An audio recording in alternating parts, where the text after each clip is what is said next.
Good morning, or I should rather say good evening.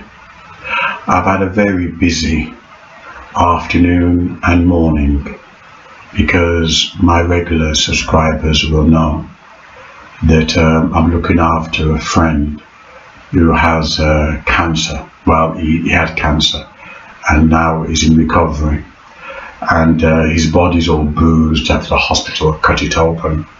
So it's wearing me out, attending his every need and escorting him to a hospital for his blood test. So I haven't been making 3 to 4 videos as I usually do.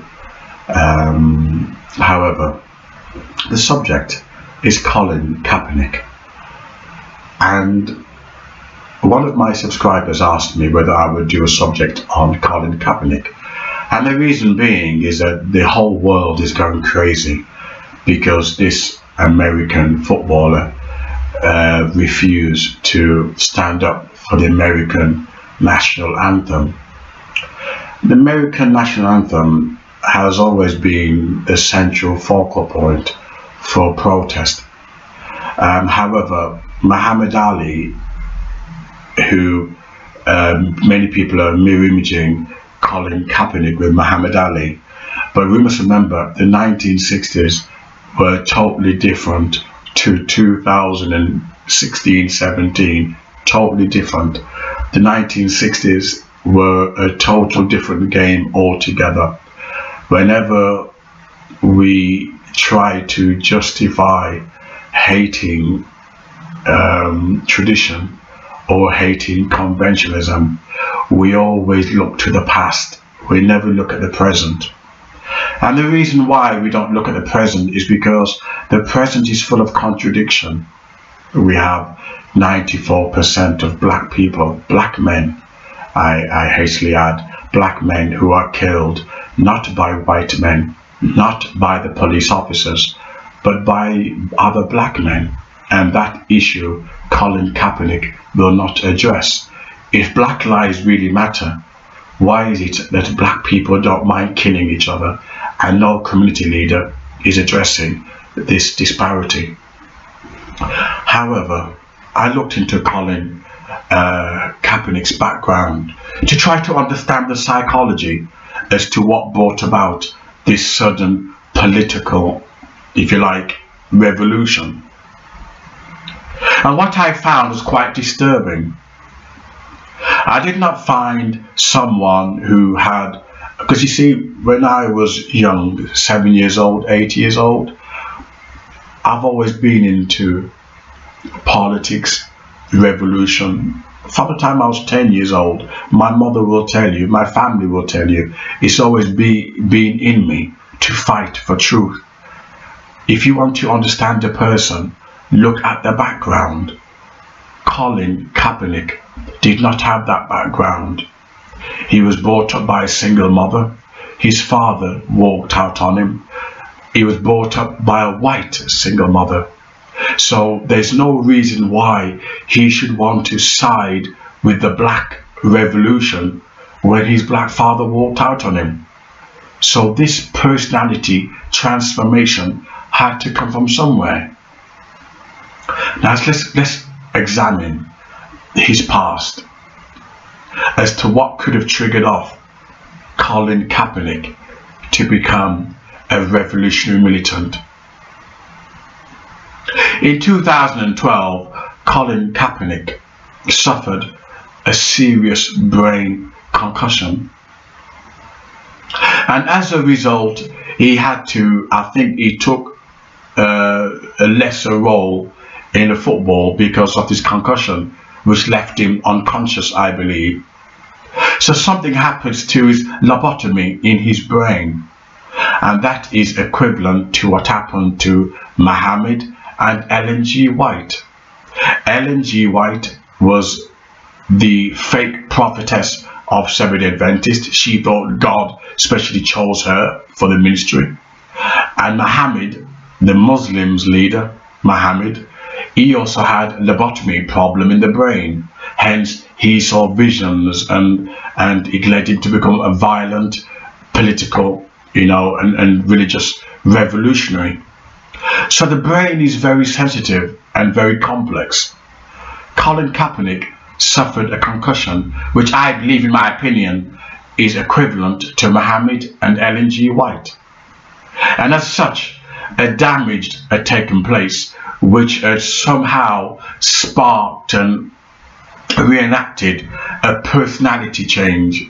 Thus, his old self died, and suddenly what came to birth is his new radical personality, which came out of nowhere. It should not have just come like that. It just doesn't make sense. Any psychologist, qualified psychologist or psychiatrist, will tell you that when you have trauma in your life, it could be any kind of trauma, whether physical, sexual, emotional, or even bereavement, it can bring about a sudden change in your personality, a transformation.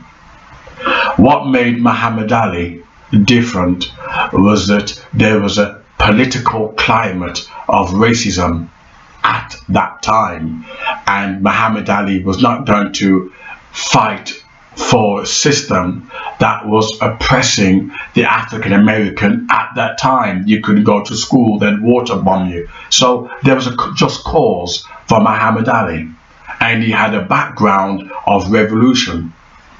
Whereas Colin Kaepernick, it suddenly happened overnight in his late adult years. You know, if he was going to be political and revolutionary, it should be in him, in his life. If you want to understand a person, you look in their background. Colin Kaepernick, he did not have that kind of background. His background was sports. He was raised by a loving black mother. There was no black male around. So why should he want to fight for black male oppression? This area of complexity, I put it down to a brain injury, a lobotomy problem, which has brought about this phenomenon, this sudden change.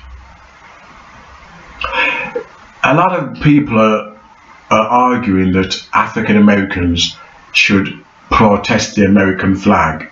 They shouldn't, you know, sort of salute it. But the problem we have here is that should white women also refuse to salute the American flag? White women claim that they're oppressed. Are they playing games? Or are white women benefiting more than ethnic minorities, quote unquote? The LGBT claim to be a minority group. The LGBT claim they're not accepted by American society. Should LGBT refuse to salute the American flag? Most African Americans support the LGBT. I do not see the LGBT refusing to salute the American flag. In fact, they're the biggest supporters of the American flag. White women are the biggest supporters of the American flag. Black multimillionaires, celebrities, and rich people are the biggest supporters of the American flag. So it seems that people pick and choose when they want to insult the American flag. Maybe their careers flagging, maybe they've gone through trauma in their own private lives. But when you look at it, you begin to realize there is an inconsistency. Something does not quite really add up. Everyone knows when it comes to black politics, there's always a hole in the bucket. You can never make any sense of it. Colin Kaepernick claimed that he is refusing to salute the American flag because of black people who are oppressed in America. I don't see any black people oppressed in America. All I see is black people killing black people.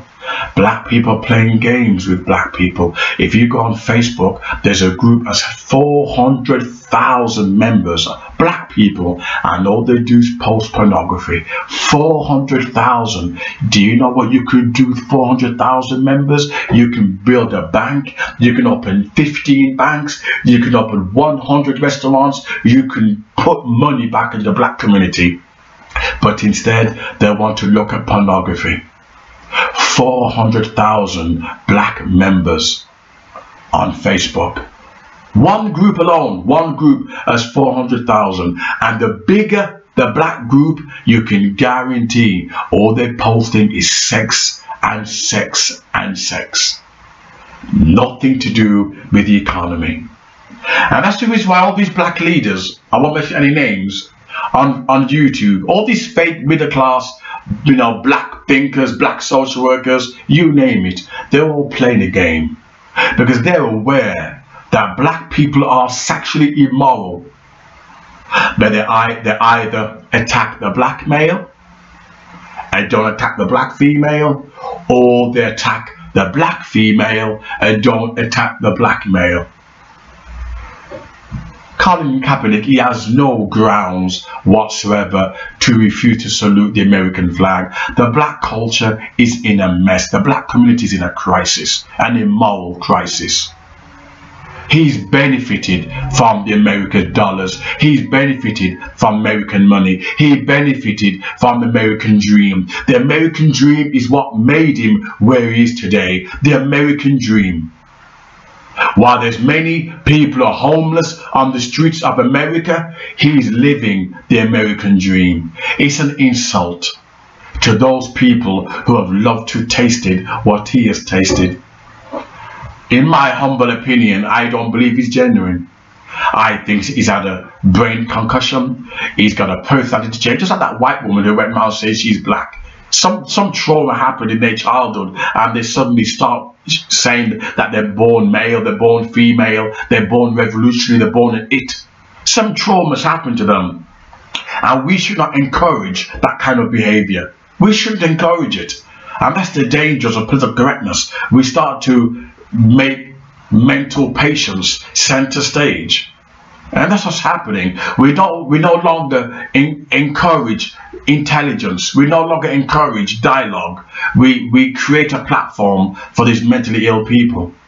I think what he needs is a psychiatrist. He needs counseling, and I think we should hold him in our prayers, and we should think about him at this moment, because he needs help. He doesn't know what the hell he's doing. Because if he looked at the American culture, American black culture, he would realize that black men need to stop killing black men before he refused to stand up for the American flag. Thank you very much. Thank you.